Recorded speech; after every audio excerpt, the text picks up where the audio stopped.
up. Miss Adrian, the students, colleagues, David. That's just a joke.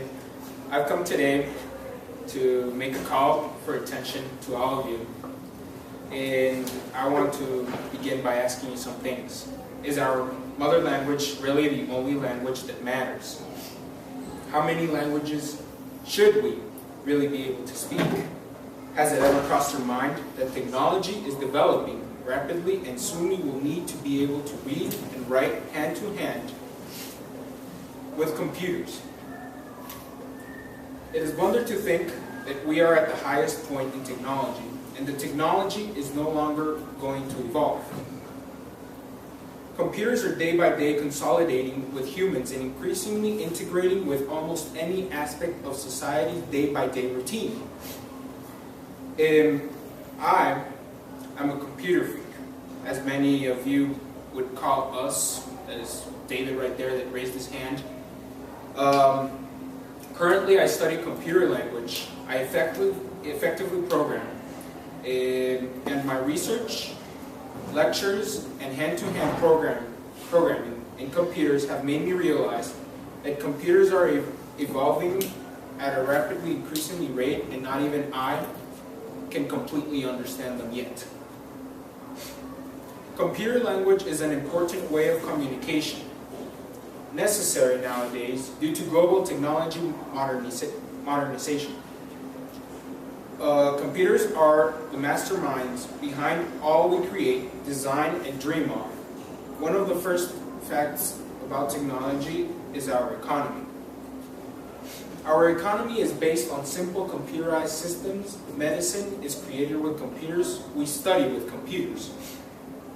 Let me read you something of Nyoko Courtwell, who's also a computer expert, and I seem to bond very well with her because she has done more programming than I have, and she has been evolving more with computers throughout her life experience. Due to that, she concentrates in her job is to program for multiple persons, and she has done a lot of programs that are used nowadays. So here it goes. Technology played a key role in the growth of commerce and trade around the world. It is true that we have been doing business since time immemorial, long before there were computers, starting from the simple concept of barter trade when the concept of a currency was not yet introduced, but trade and commerce was still slowed up until the point when the computer revolution changed everything. Almost all businesses are dependent on technology at all levels, from research and development, production, and all the way to delivery. What does she mean by delivery? Nowadays, online, Brian, Adriana, Amir, Miss Adrian, or anybody in this room could go into one of those computers right over there, go online, go into eBay, go into Amazon, and click buttons to order, let's say, chairs, devices, that camera, pencil cases, about anything you could possibly think of. What she wants to say is that computers have managed to integrate all the aspects of delivery with just one simple click online using technology. So nowadays, in most countries, it is necessary to have internet, or it is necessary to use technology to be able to make this deliver this effectively and with absolutely no error. Of course, there's always the human error where we introduce a wrong command, but I would say that's not the case when it's professionally done. The 21st century has been marked as an era of auto-system making, meaning that we create everything automatically on a system of wires that controls multiple commands. We have managed to create ways of using these simple objects, but how can we use them and understand them?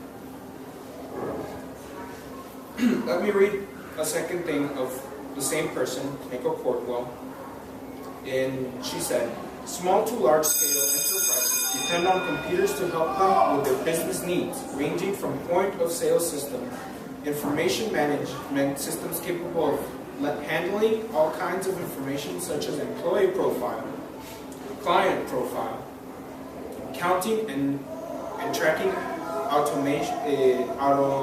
automation systems for use in large-scale production of commodities, package sorting, assembly lines, all the way to marketing and communications.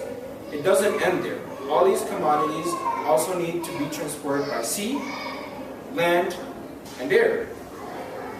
Just to transport your commodities by land already requires the use of multiple systems to allow for fast, efficient, and safe transportation of commodities. Worldwide, computers have become a necessity if one wants to keep up with current news. For example, if something is going on, let's say in Spain right now. Recently there was the Spain and Venezuela disagreement where Venezuela cut oil relationships with Spain. And how did we all obtain this information? How did CNN, how did ABC, how did BBC, how did all these news get all this information? They used technology in order to not only film, but to record sound and able to transport all that information with use of wires. We all got that information by using technology. We as of right now are capable of only utilizing these systems, but we aren't able to communicate with them. Let me translate the statistics I found online, which was pretty amazing, from a range of year 2000 to 2015. From 2000 to 2005, let's take only Asia. Asia went from 25 million units sold only in Asia to 55 million from 2000 to 2005. Now from 2005 to 2010, there was an even more abrupt change, where it went from 55 to 105. So 105 million units were sold in Asia from 2005 to 2010. It is estimated that from 2010 to 2015, there's going to be an even more abrupt change from 105 to almost 180 million units sold in Asia. This is only counting Asia. We're not taking into consideration the rest of the world, which sums up a catastrophic amount. So, what satisfaction would we need to be able to communicate with these systems better in order to evolve into a society that grows faster? We would need to read books for dummies. I know it may sound stupid to all of you, but Books for Dummies introduces computer language in a very simplistic way. It also helps you people who don't necessarily go into the computer and check out all the hardware, all the software, and all the commands. It helps you understand the computers without actually being in a computer. So the Book for Dummies is just for you to get an overview of computer language and be able to dominate a small portion of the language, not entirely, because we don't need to entirely know the language to be able to communicate with computers effectively. If we know, at least 30% of it, we are capable of communicating with these computers. We should also develop high school programs to drag students into learning how to read and write. Why did I bring up Asia as an example in my statistics? Asia has implemented in high school programs to learn computer language. Why? Because Asia has developed an automating system where they use technology to do about anything. They use technology to distribute their food, to distribute their information, to drive, about anything. Their lifestyle is technology. You gotta learn the basics of Python. What is Python? Python is one of the most commonly used computer software that is a computer language also. It's a software with its language. This software enables us to communicate with computers in a certain way. Of course, computer language distributes in different types of languages. There's C++, there's the binary language, which is the basics of all the languages, and there is Python, which are one of the main languages that we as of right now are using. We got to learn how a computer runs and how it's operated within the hard disk, RAM, and the CPU. The hard disk, it keeps the strong information, files and movies, music, anything you download.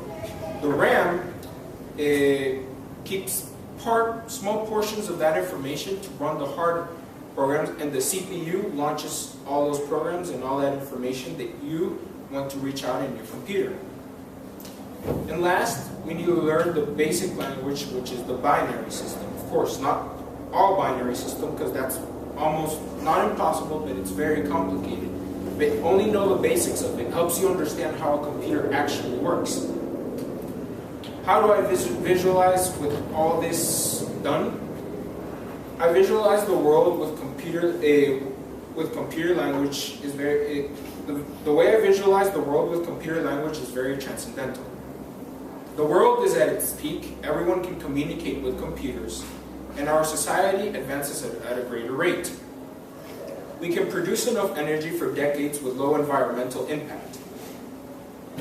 And we can transport ourselves at a faster rate.